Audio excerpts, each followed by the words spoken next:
नमस्ते साथीहरू, सुस्वागतम हाम्रो युट्युब च्यानल रिभ्यू नेपालमा। साथीहरू, आजको भिडियोमा हामी कुरा गर्न जाँदैछौँ नेपालमा किन्न पाइने 3टा मोटर बाइकको बारेमा। यी मोटर बाइकहरू एकदमै राम्रा रहेका छन् र राम्रामा पनि सबैभन्दा सस्तो रहेका छन्। कम मूल्यमा किन्न पाइने 3वटा राम्रो मोटर बाइकको बारेमा कुरा गर्न जाँदैछौँ। किनभने हामीले धेरै गाडीको कुरा गऱ्यौँ, इभी गाडीको कुरा गऱ्यौँ, इभी स्कुटरको कुरा गऱ्यौँ। त्यति मात्र होइन, हामीमा चाहिँ सकेसम्म राम्रो कुनै पनि साधनहरू छ, कुनै पनि कुरा हामी नेपालमा पाउँछौँ भने तपाईँहरूलाई सहज हुनको लागि हामी भिडियो बनाउने गर्दछौँ। र यसै कारणले गर्दाखेरि आजको भिडियो भने कुनै इभी गाडी अथवा इभी इलेक्ट्रिक स्कुटरको नभइकन एउटा विशुद्ध मोटर बाइकको इन्जिनवाला, आइसी इन्जिनवाला मोटर बाइकको भिडियो हुनेछ। र त्यो भिडियो पनि हामीले चाहिँ 3वटा मोटरसाइकलहरू तपाईँहरूलाई ल्याएर राखेका छौँ। यो नयाँ वर्षमा होस् अथवा तपाईँ कुनै बाइक किन्न जाँदै हुनुहुन्छ, सस्तो मूल्यमा किन्न जाँदै हुनुहुन्छ भनेदेखि सस्तो मूल्य पर्ने र कम मूल्यमा पाइने कुनै पनि बाइक किन्दै हुनुहुन्छ भनेदेखि तपाईँहरूलाई सायद यो भिडियो काम लाग्न सक्छ। बाइकहरूको कुरा गर्नुपर्दाखेरि नेपाली बजारमा लगभग 1 दर्जनभन्दा बढी ब्रान्डका 100भन्दा बढी मोडलका मोटरसाइकलहरू उपलब्ध छन्। बजारमा इन्ट्री लेभल कम्युटरदेखि एडभेन्चर होस् अथवा स्क्रैम्बलर होस् अथवा क्रुजर होस्, डबल पर्पज होस्, प्रिमियम सेगमेन्ट होस् अथवा अलिकति हामीले अफरोडमा जाँदाखेरिको अफरोड होस्, डट होस्, विभिन्न प्रकारका र विभिन्न सेगमेन्टहरूमा मोटरसाइकलहरू पाइन्छन्। त्यसैले धेरै ब्रान्डहरू छन् र धेरै प्रकारका र धेरै किसिमका धेरै मोटर बाइकहरू पनि छन्। र यो मोटर बाइकको मूल्य भने चाहिँ लगभग 2 लाखदेखि लिएर 20 लाख रुपियाँसम्मको रहेको छ। र तपाईसँग 2 लाख छ भने 2 लाखभन्दा माथिदेखि अथवा 2,50,000भन्दा माथिदेखि चाहिँ 20 लाखसम्म पर्ने मोटरसाइकलहरू पनि नेपालमा पाइन्छ, जबकि 20 लाख रुपियाँभन्दा कम मूल्यमै कार नै पाइन्छ। त्यस्तै सेगमेन्टका आधारमा इन्ट्री लेभल कम्युटर सेगमेन्टका मोटरसाइकल सबैभन्दा सस्ता छन्। र यो कम्युटर सेगमेन्ट भनेको चाहिँ धेरै रुचाउने हो र सजिलो अथवा कहीँ सर जानको लागि, धेरै प्रयोग गर्नको लागि र आफ्नो घर आँगन अफिस गर्नको लागि भनौँ, त्यस्ता गर्नको लागि आफ्नो परिवारसँग, सानो परिवारसँग कतै जानको लागि चाहिँ यो चलाउने मोटरसाइकललाई चाहिँ कम्युटर मोटरसाइकल भनिन्छ। र यसमा लगभग खासै टुर जान मिल्दैन, अफरोड जान मिल्दैन र धेरै लामो दूरी पनि तय गर्न मिल्दैन र यसलाई चाहिँ कम्युटर लेभल भनेर भन्छ। र त्यस्तै मुख्य गरी 100 सीसी इन्जिन क्षमताका मोटरसाइकल यस सेगमेन्टमा पर्छन्।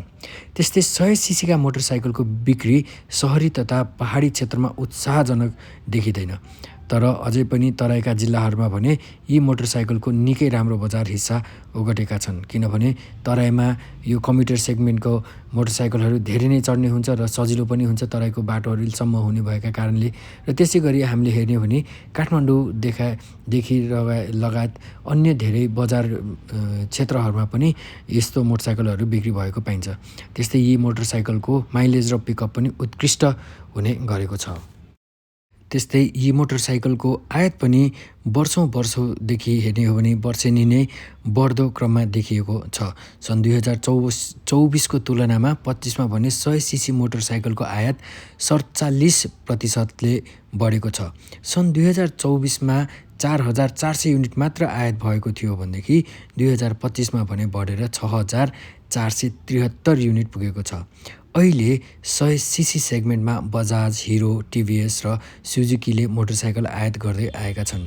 यहाँ हामीले नेपाली बजारमा पाइने सबैभन्दा सस्ता अर्थात् 2.5 लाखभन्दा कम मूल्यका 3 मोटरसाइकलको बारेमा चर्चा गर्न जाँदैछौँ। यदि तपाईँ पनि आफूलाई चाहिँ एकदमै कम बजेट छ र कम्युटर मोटरसाइकल चाहिने भएको छ र एन्ट्री लेभल मोटरसाइकल चाहिएको छ भने सायद तपाईँलाई यो भिडियो काम लाग्न सक्छौँ। हामीले हुन त सबै मोटरसाइकलको आफ्नो विशेषता हुन्छ, तर हामीले एनालाइज गरेर, हेरेर, रिसर्च गरेर सबै कुरा बुझेर चाहिँ 3वटा मोटरसाइकलको बारेमा आज हामी कुरा गर्न जाँदैछौँ। र यसरी नै पहिलो नम्बरमा रहेको छ बजाज प्लाटिना। यो चाहिँ बजाज कम्पनीले ल्याएको प्लाटिना मोडलको बाइक हो। बजाजले भारतीय बजारमा सबैभन्दा धेरै बिक्री गर्ने प्लाटिना नेपाली बजारमा पनि 100 सीसीमा सबैभन्दा धेरै बिक्री हुने मोटरसाइकल हो। सन् 2025मा आफ्नो सेगमेन्टमा यसले 42% हिस्सा ओगटेको छ। नेपालमा बजाज प्लाटिना मोटरसाइकल हंसराज हुलासचन्द एन्ड कम्पनीले 2,16,900 रुपियाँ तोकेर बिक्री गर्दै आएको छ। प्लाटिनामा के छ यसको पावरको कुरा गर्नुपर्दाखेरि यसमा 79.5 सीसीको single cylinder 2 valve air cooled engine रहेको छ। यो इन्जिनले भने अधिकतम 7.9 PS पावर र 8.3 Nm को टर्क जेनेरेट गर्छ। यसले अधिकतम प्रति लिटर भने 97 किलोमिटरसम्म माइलेज दिने भनेर दाबी गरेको छ। तर माइलेजको कुरा गर्नुपर्दाखेरि काठमाडौँमा र चिसो ठाउँमा अलिकति कम नै माइलेज हुन्छ र माइलेज चाहिँ जहिले पनि हामीले कसरी चलाउँछौँ, कहाँ चलाउँछौँ, कति वजन राखेर चलाउँछौँ, कस्तो बाटोमा चलाउँछौँ यसमा भर पर्ने गर्छ। त्यस्तै यसको फ्रन्टमा फोर्क र रियरमा SNS सस्पेन्सन सेटअप रहेको छ। Tubeless tyre, alloy wheel, sporty graphics design, electric start, लामो सिट र standard breaking system, LED DRL र एडभान्स कम्फर्ट टेक्नोलोजी जस्ता फिचर पाउन सकिन्छ। प्लाटिना मोटरसाइकल बजाजले नेपालमा नै एसेम्बल गर्दै आइरहेको छ। र त्यस्तै दोस्रो नम्बरमा रहेको चाहिँ TVS रेडन रहेको छ। यो TVS कम्पनीको रेडन भन्ने मोडल रहेको छ। यो नेपाली बजारमा 100 सीसी सेगमेन्टमा दोस्रो बिक्री हुने मोटरसाइकल रहेको हो। जगदम्बा मोटर्सले नेपाली बजारमा रेडनको मूल्य 2,29,900 रुपियाँ मूल्य तोकेर बिक्री गर्दै आएको छ। यो मोटरसाइकल पनि हाल नेपालमै एसेम्बल हुन्छ। यसमा 110 सीसी क्षमताको इन्जिन रहेको छ। यसमा दिएको इन्जिनले अधिकतम 8.30 PS पावर र 8.70 Nm को टर्क जेनेरेट गर्छ। यसले प्रति लिटर भने 69 किलोमिटरसम्म माइलेज दिने दाबी छ। यसको फिचर्सको कुरा गर्नुपर्दाखेरि सिङ्गल क्रेडल ट्युबलर फ्रेममा बनेको रेडनको फ्रन्टमा टेलिस्कोपिक ओयल ड्याम्पर, सक अब्जर्भर र रियरमा 5 स्टेप एडजस्टेबल हाइड्रोलिक सक रहेको छ। त्यस्तै यसमा SBS braking system, tubeless tyre, alloy wheels, multi रिफ्लेक्टरका साथै LED DRL, fuel tank pad, reverse LCD cluster, segment largest seat, charging port लगायतका फिचरहरू रहेका छन्। त्यस्तै तेस्रो नम्बरको बाइकको कुरा गर्नुपर्दा यो रहेको छ हिरोको स्प्लेन्डर प्लस। सबैभन्दा धेरै मोटरसाइकल तथा स्कुटर उत्पादन गर्ने भारतीय कम्पनी नै हिरो रहेको छ। स्प्लेन्डरको नामले चर्चित ब्रान्ड नै इन्डियामा सबैभन्दा अथवा भनौँ भारतमा सबभन्दा धेरै बिक्री वितरण र यो सबभन्दा धेरै नै उत्पादन भइरहेको छ। र यो हिरो स्प्लेन्डर प्लस चाहिँ यो मोटरसाइकल कुनै समय चढ्ने धेरै मान्छेको सपना जस्तै हुन्थ्यो।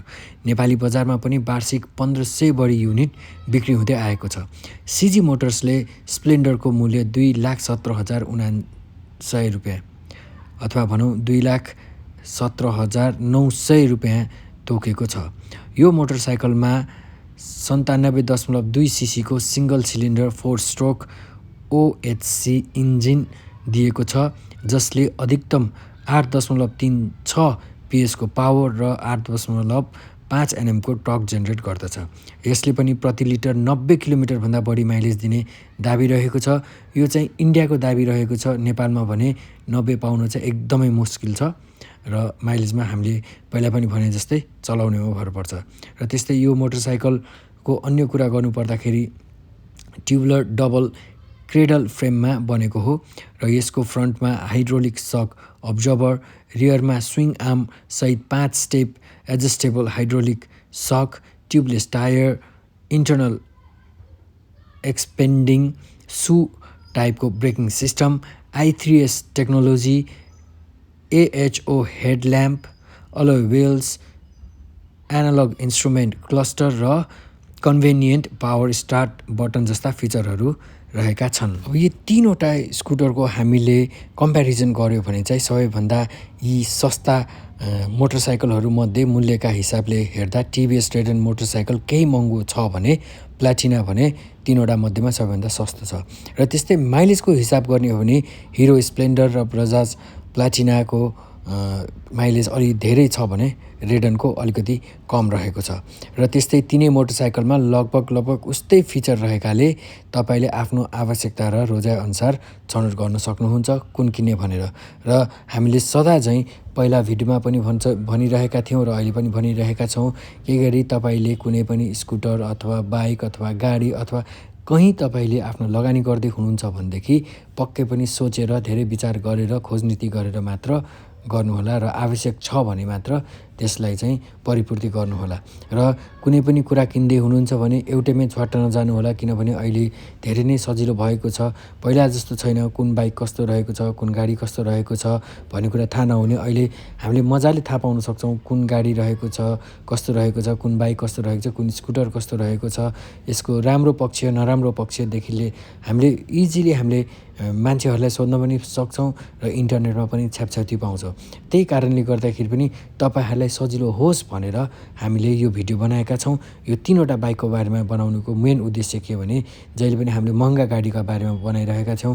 महँगा इभी स्कुटरहरू जुन महँगा रहेका छन् नेपालमा चाहिने भन्दा बढी नै महँगो रहेको छ, त्यो स्कुटरहरूको बारेमा पनि भिडियो बनाएका छौँ। तर नेपालीहरूलाई उपयुक्त हुने र धेरै नेपालीहरूको जुन आय कम रहेको छ र नेपालीहरूलाई सजिलो हुने, माइलेज पनि धेरै दिने कम्युटर राम्रो स्कुटरको बारेमा हामीले अहिलेसम्म भिडियो बनाएका थिएनौँ। त्यही कारणले गर्दाखेरि कुनै पनि मोटरसाइकलको बारेमा भिडियो बनाएका थिएनौँ। त्यही कारणले गर्दाखेरि हामीले चाहिँ यसपालि यी 3वटा मोटरसाइकलको बारेमा भिडियो बनाएका हौँ। यो 3वटै मोटरसाइकलको अर्को राम्रो पक्ष के रहेको छ नि, यो 3वटै मोटरसाइकलहरू नेपालमै एसेम्बल भइरहेका छन्। सायद लाग्छ हिरो स्प्लेन्डरको चाहिँ भएको छैन, सायद चाँडै भविष्यमा हुन्छ होला।